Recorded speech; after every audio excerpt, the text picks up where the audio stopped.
baru kali ini datang ke Hong Kong ya Miss. Dulu saya pernah kerja di Taiwan. Jadi saya baru pertama kali ini pengalaman ke Hong Kong. Saya udah di Hong Kong ini udah 6 bulan. Nah 6 bulan itu saya nggak pernah keluar sama sekali. Ada libur, ada istirahat. 1 bulan itu 2 kali karena bergilir. Saya di sini ada temennya jaga anak 5 masih kecil-kecil. Anak pertamanya umur 9 tahun, yang paling kecil itu umur 2 tahun. Nah, jadi dari awal saya datang ke sini tuh saya bener-bener mental saya tuh bener-bener hancur sampai saya ngomong Mandarin yang tadinya saya bisa lancar berbahasa Mandarin, sekarang saya udah istilahnya down banget, nggak bisa keluar bahasa itu dari mulut saya tuh. Semua ada di pikiran kepala saya mau ngomong apa tapi saya nggak bisa keluar saking saya udah downnya setiap ini kena marah itu. Nah terakhir saya kena marah itu majikan saya mukul saya. Saya paham majikan saya udah sifatnya seperti itu, temperamen ya, mungkin karena pengaruh anak banyak gitu ya. Ya saya mencoba mengerti, tapi saya udah terlanjur, hati saya tuh udah ngerasa sakit, hancur banget. Saya ngerasa di sini tuh kayak orang nggak bisa ngapa-ngapain gitu, bodoh. Jadi kayak orang yang baru pertama kali saya rasain, pertama waktu saya datang ke Taiwan, dulu masih kecil, belum ada pengalamannya, itu yang saya rasain sekarang itu. Nah, jadi saya mau mengembalikan kemampuan saya lagi tuh susah kalau saya nggak keluar dari tempat ini gitu, Miss. Saya pengen itu, saya mau pindah dan saya mau cari majikan yang saya nggak penting gaji yang gede-gede seperti ini. Kalau saya ngerasa nggak nyaman, Miss, kerja itu saya tertekan, saya ngerasa serba salah terus. Saya mau kerja itu yang nyaman buat saya. Saya tahu kerja semua capek. Saya bukan pertama kali kerja, saya udah sering kerja. Capek, tapi saya nggak bisa kalau kerja dengan tekanan seperti ini.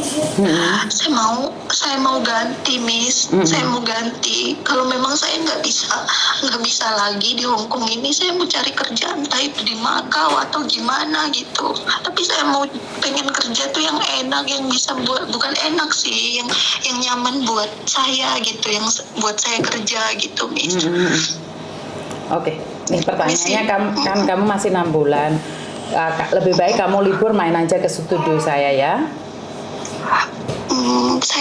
Masalahnya saya tuh nggak bisa keluar, Miss. Saya nggak tahu, nggak pernah keluar selama di sini. Saya nggak tahu jalan, saya nggak dibolehin keluar itu. Jadi kita tuh suruh istirahat di kamar kalau libur. Nah, terus gimana kita bisa komunikasi? Itulah saya mau yang mau saya tanya ini tuh, saya bisa nggak, Miss, ganti majikan gitu. Tapi kalau memang saya bisa, saya mau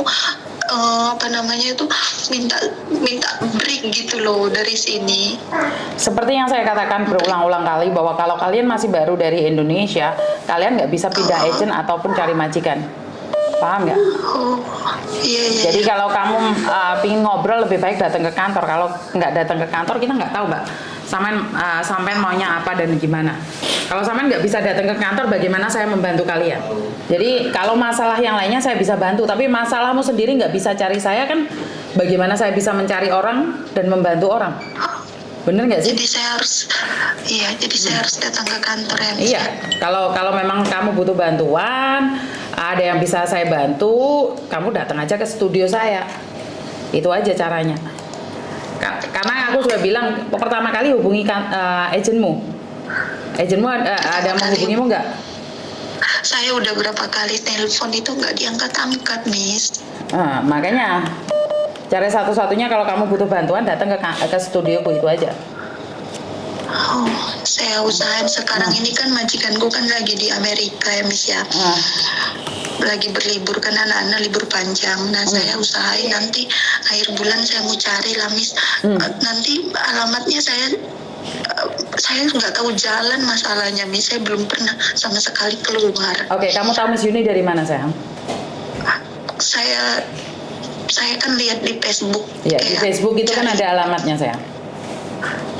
Oh, kan saya cari apa namanya BMI Hong Kong itu seperti apa gitu. Saya kan bener-bener non di sini belum pengalaman sama sekali.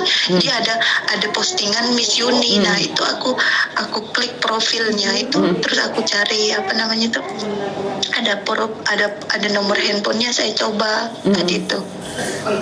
Oke, sudah paham ya? Iya. Jadi saya tuh nggak bisa ya Miss ya ganti majikan ya Miss. Iya, tidak bisa. Jadi harus sampai finish dulu gitu. Betul. Oh my god. Tapi kalau saya nggak mau Miss, bisa nggak Miss? Ya bisa, kamu bisa pulang Indonesia atau kamu bisa ke Makau atau kemanapun. Yang penting kamu datang ke sini dulu kalau butuh solusi. Lewat telepon aja aku nggak tahu, kamu bener-bener atau cuman guyonan. Masa, mana ada guyonan Miss? Kan saya nggak kenal Mbak, saya nggak kenal jenengan. Saya percaya kalau kamu datang. Bener nggak sih? Oh, kalau saya kasih nomor paspor, kalau Miss Yudi nggak percaya saya nggak butuh itu sayang. Saya nggak butuh itu. Saya gimana? Saya nggak butuh itu sayang. Kamu datang aja kalau kamu memang butuh bantuan. Paham nggak? Iya Miss. Oke, tak tunggu ya. Iya Miss. Oke, thank you. Iya, saya Miss yang terima kasih. Oke, bye bye. Oke, jadi buat teman-teman yang masih baru ya, saya tidak menghakimi siapapun yang masih baru di sini. Saya bantu. Jadi buat teman-teman yang masih baru di sini, memang seperti itu ya kehidupan di Hong Kong, sangat keras sekali, bahkan terjadi percecokan satu sama lain itu sepertinya sudah biasa, apalagi dua cece. Tapi kalau tidak boleh libur itu sudah salah. Dan aku harap mbak-mbaknya yang saat ini ada di Hong Kong selalu kuat dan bersabar dengan segala ujian, karena majikan di sini semakin hari semakin tidak menentu. Jadi itu aja dari saya buat teman-teman. Saya butuh bantuan doanya buat yang baru datang di sini agar dikuatkan di dalam setiap kegiatannya, termasuk saya tidak ingin kalian terkecoh karena dulu di Taiwan lebih baik, karena dulu di Singapura lebih baik, maka di sini kalian akan sangat tertekan sekali. Saya tidak menginginkan itu, tapi namanya orang kan masih dalam kesulitan apapun kita harus menghadapinya ya. Saya yakin dan percaya selagi kita kuat pasti kita bisa melaluinya. Dan itu aja dari saya. Wassalamualaikum warahmatullahi wabarakatuh. Berkat Tuhan mengalir atas hidup kita semua. Semoga semua makhluk hidup bahagia, dan ingat, apes tidak ada dalam kalender. Dari situlah kita selalu berhati-hati di dalam setiap tindakan, dan bye-bye.